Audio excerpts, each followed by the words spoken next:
How to turn off two-step verification on Microsoft account. What is up everybody? In this quick tutorial, I'm going to be showing you guys how you can easily turn off a two-step verification on your Microsoft account.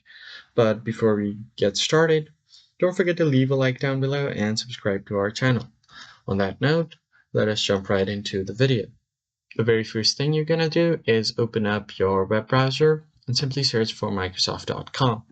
And then from here, you are going to click on the sign in option that you'll find here on the top right corner, and then simply sign into your account using your email and your password. Once you're logged in, simply click on your profile right here and click on manage my account. Click on my Microsoft account and you'll be taken to your account manager. Now from here, what you are going to have to do is on the left side, you'll find different tabs. Just head over to the security tab. And once you land on the security tab right here, what you need to do is scroll down until you find the privacy tab and click on it again. From here, you'll be able to see all of your privacy settings.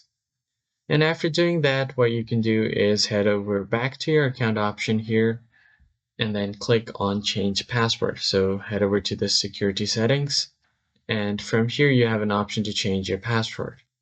So once you have done everything, just go back again. And in order to turn off two-step verification, what you will have to do is scroll down and click on Manage How I Sign In.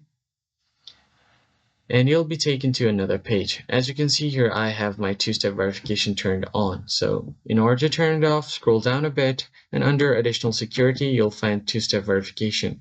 Click on this turn off option, and after you turn it off, you won't be prompted for a security code. So click on Yes, and now you have successfully turned off two-step verification.